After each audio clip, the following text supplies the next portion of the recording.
तरीका body mass index. Body mass index क्या है? एक वैल्यू है जो ड्राइव की जाती है from the mass and height of a person. Mass कहते हैं वेट को, उसको सादा अल्फाज में, क्योंकि जो इंसान का जो, हम तो खैर उसको पैमाइश जो है वो वेट ही उसको कहते हैं, लेकिन ये मैस होता है। तो BMI is a number calculated from a person weight and height. Pound, दो तरह के फार्मूले हैं, या आप उसको पौंड्स और इंचज में कर लें, या आप उसको किलोग्राम और मीटर का जो फार्मूला है वो यूज़ कर लें। तो जो फार्मूला आप चाहें वो यूज़ कर सकते हैं। अगर वेट इन पाउंड है तो अगर हमने अपना BMI निकालना है, अगर पाउंड में निकालना है तो वेट इन पाउंड आ जाएगा।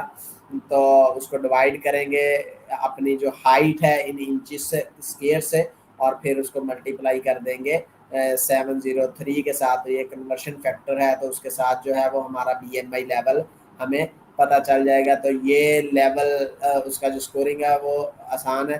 तो नीचे लिखा आप मेंशन है, उससे आपको पता चल जाएगा कि आप नॉर्मल वेट हैं या आप हैवी वेट हैं या ओवर वेट है। तो इससे भी आसान जो फार्मूला है वो किलोग्राम और मीटर का फार्मूला है।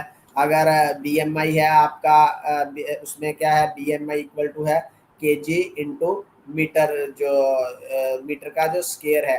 तो जब उसमें क्या होगा कि फॉर एग्जांपल है, मैं कहता हूँ जी मेरा वेट है 70 kg, अगर तो मेरी हाइट अगर 5 फुट 6 इंच है, तो हम इसको मीटर में पहले तो ले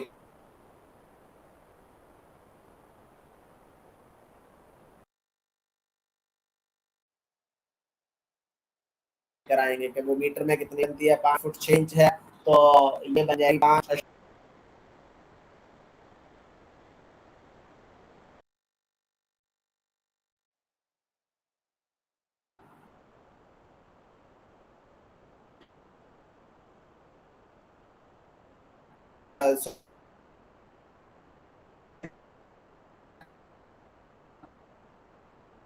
मल्टीपल करेंगे तो 2.82 फॉर एग्जांपल आ जाता है। तो वेट अगर है 70 kg, तो 70 kg में 2.82 आएगा, तो यानी कि तकरीबन 24.8 के ऊपर जो है वो मैं अगर हूँ, तो इसका मतलब है नीचे ये स्केल मेंशन है कि अंडरवेट जो है, अगर BMI आपका 18 से नीचे आता है तो आप का जो बॉडी मास इंडेक्स है वो कम है। नॉर्मल वेट क्या है, 18.5 से लेकर 24.9 की जो रेंज है, ये नॉर्मल वेट कंसीडर की जाती है। तो अगर मैं कहता हूँ कि मेरा 24.8 है, तो इसका मतलब है कि मैं नॉर्मल वेट के आखिरी स्टेज के ऊपर ही तकरीबन खड़ा हूँ। उसके बाद अगर मेरा वेट जो है वो गेन होगा, तो फिर मैं ओवर वेट की कैटेगरी में चला जाऊँगा। अगर 25 से आपका BMI क्रॉस है, तो और 29.9 तक है, तो आप ओवर वेट हैं। और अगर आपका 29 से भी क्रॉस कर जाता है, यानी कि 30 है या 30 से अबव है, तो आप फिर ओबेसिटी में आ गए हैं, के मोटापे का शिकार हैं, और जो कि आपकी जो हेल्थ इश्यूज हैं उसको और ज़्यादा मैक्सिमाइज कर सकते हैं। आप ब्लड प्रेशर के मरीज बन सकते हैं, आप हार्ट पेशेंट बन सकते हैं, आपका जो ब्लड में जो शुगर लेवल है, डायबिटीज़, वो आपका इंक्रीज हो सकता है।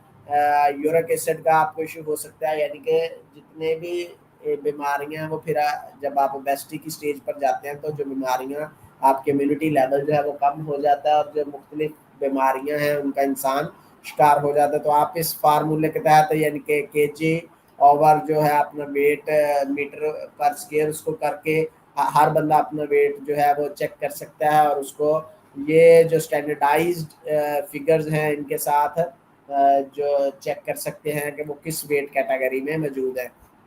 उसके बाद जो थर्ड मेथड है वो है वेस्ट टू हिप रेशो, के वेस्ट क्या है और आपका जो हिप है वो कितनी है। तो वेस्ट, इसको WHR कैलकुलेशन भी कहा जाता है। Waist to hip ratio calculation है one way your doctor can see if excess weight is putting your health at risk. कि अगर आपका जो वेस्ट और हिप रेशो ज़्यादा है, तो इसका मतलब है कि आप हेल्थ रिस्क के ऊपर हैं। तो इसमें क्या, कैसे वेस्ट और हिप रेशो में, क्योंकि हमने पढ़ा है, आगे भी पढ़ेंगे, एनर्जी सिस्टम में आपने शायद पढ़ा होगा कि हम जो भी फैट वाली जो चीज़ें खाते हैं, तो वो हमारे एडिपोज टिश्यू में जाकर स्टोर होती हैं। और एडिपोज टिश्यू हमारे कौन से हैं, जो हिप है, बटक मसल हैं, ये है। तो वो वहाँ पर जब जाके स्टोर होंगी तो जारी बात है हमारे बटक्स और हिप्स के जो मसल हैं ये ज़्यादा इन फैट का लेवल इनमें ज़्यादा होगा, तो ये हमारे लिए ख़तरनाक हो सकता है। For example unlike your body mass index, जैसे बॉडी मास इंडेक्स में हमने उसमें वेट और हाइट के ज़रिए अपनी जो बॉडी उसका निकाला कि हम किस कैटेगरी में आ रहे हैं, तो वेस्ट और हिप रेशियो के ज़रिए ही हम अपनी वेस्ट का जो सरकमफ्रेंस है उसको देखते हैं और हिप का जो सरकमफ्रेंस है उसको देखते हैं। तो WHO ने अब्डोमिनल ओबेसिटी जो है उसको डिफाइन किया है कि as a waist hip ratio अगर आपका 0.90 फॉर मेल है और अगर आप खातून है तो 0.85 है, तो फिर आप जो है खतरे में हैं, यानी कि आप अब्डोमिनल ओबेसिटी का, मोटापे का शिकार हैं। और आप बॉडी मास और या अगर आप ओबेसिटी जो BMI आपने निकाला वो अगर आपका 30 से ज़्यादा है तो फिर भी आप ओबेसिटी का शिकार हैं। तो जो वेस्ट हिप रेशियो है इसको कैलकुलेट करने का तरीका क्या है कि आप VWH, उसको V/H कहा जाता है कि वेट जो है वो आप अपना ऊपर सॉरी वेस्ट जो है वो आप लिखेंगे। फॉर एग्जांपल है कि मैं कहता हूँ कि जो मेरी वेस्ट है वो 30 इंच है और अगर हिप का लेवल जो है वो 38 इंच होगा, तो फिर 75/95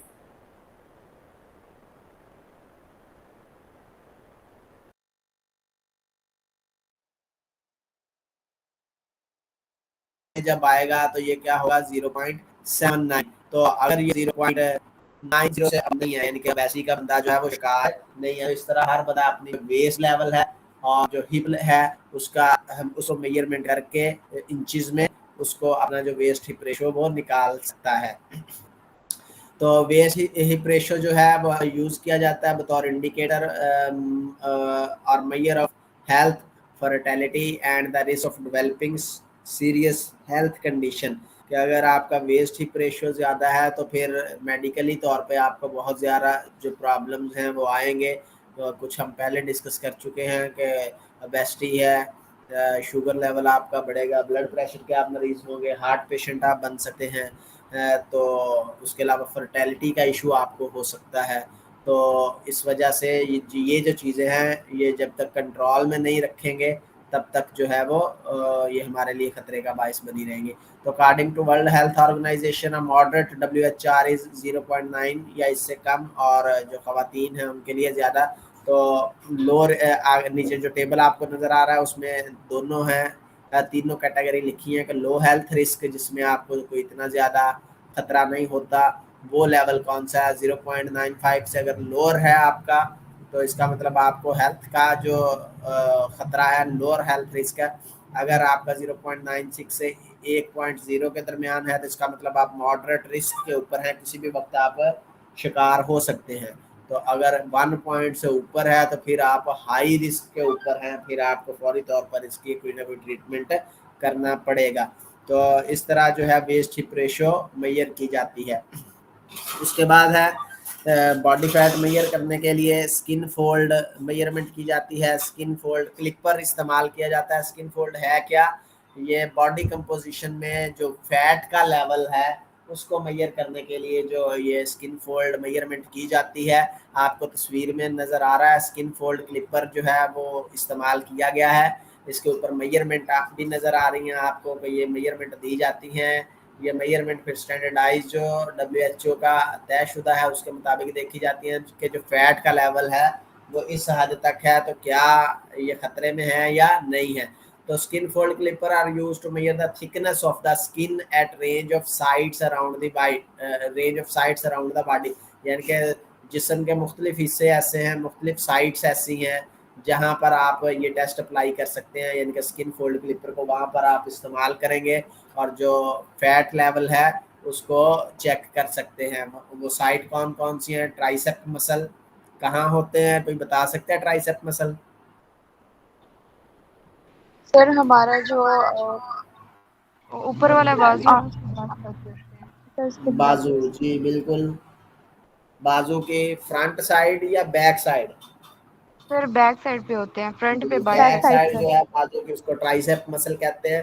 तो ये वहाँ पर स्किन फोल्ड क्लिपर जो है वो लगा के जो उसकी थिकनेस है वो चेक की जा सकती है। इसी तरह बाइसेप जो मसल हैं वहां पर चेक की जा सकती है, थाई के ऊपर की जा सकती है, काफ मसल के ऊपर की जा सकती है। काफ मसल कौन से होते हैं?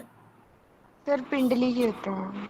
हाँ जी, पिंडली के जो मसल है उसको कहते हैं। उसके बाद सब स्कैपुलर जो है वहां पर की जा सकती है, एब्डोमिनल जो है वहां पर किया जा सकता है।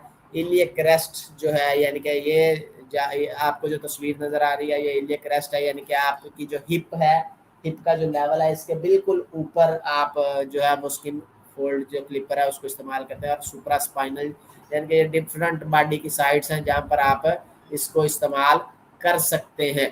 तो उसके बाद है हाइड्रोस्टैटिक वेटिंग। तो आपको हाइड्रो से आइडिया हो गया होगा कि हाइड्रो क्या होता है। पानी को कहते हैं हाइड्रोजन, उसी से लिया गया है। तो हाइड्रो इसको ये भी कहा जा सकता है हाइड्रो डेंसिटियोमेट्री, और अंडर वाटर वेटिंग भी इसको कहा जा सकता है। और क्लासिक मेजर है बॉडी कंपोजिशन का। क्यों? क्योंकि जो इंसान का वेट है वो उसके ऊपर और होगा ग्राउंड के ऊपर, और पानी के अंदर उसका जो वेट है वो और होता है। तो best and most accurate measurement of body fat उसके लिए सबसे बेहतरीन तरीका है, और इसको कंसिडर किया जाता है कि ये गोल्ड स्टैंडर्ड है फॉर मेजरिंग बॉडी कंपोजिशन। कब तक था गोल्ड स्टैंडर्ड? अब नहीं है। अब तो बहुत सारे जो एडवांस्ड मेथड आ गए हैं, जो हमने पहले डिस्कस किया कि सिटी स्कैन आ गया है, MRI स्कैन आ गया है।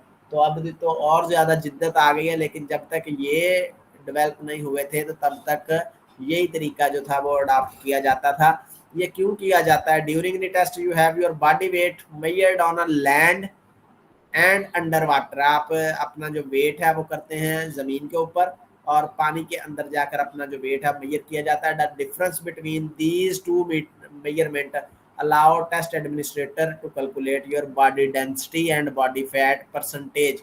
तो जो डिफरेंस आएगा उससे पता चल जाएगा कि आपकी जो बॉडी डेंसिटी है वो क्या है और बॉडी फैट जो है वो क्या है। तो हाइड्रोस्टैटिक वेटिंग जो है वो mostly performed on athlete. Research जो होती है, यानी कि आजकल जितनी भी हम रिसर्च कर रहे हैं तो उसमें ये जो तरीका है वो अडॉप्ट किया जाता है। तो क्यों किया जाता है? क्योंकि जब भी एक्यूरेट मेजरमेंट अगर हमें रिक्वायर्ड होगी तो उसके लिए हम ये तरीका अडॉप्ट करते हैं हाइड्रोस्टैटिक वेटिंग का। Fat is lighter than bone and muscle, के जो फैट होती है उसका वेट जो है वो लाइट होता है। वो लगता है ऐसे ही है जैसे बहुत ज़्यादा वेट वाला बंदा है, लेकिन मसल की निस्बत उसका जो वेट है वो कम होता है फैट का। तो इसी से जब क्योंकि वो कम होता है तो density can be use to calculate your body fat percentage. तो जो डेंसिटी का लेवल आएगा उससे हम अपनी जो बॉडी फैट की जो परसेंटेज है उसको मेजर कर सकते हैं। फॉर एग्जांपल इफ योर अगर आप अंडर वेट वाटर जो है अपना वेट मेजर करते हैं और अंडर वाटर वेट जो है वो relatively हाई है, it indicate a lower body fat percentage.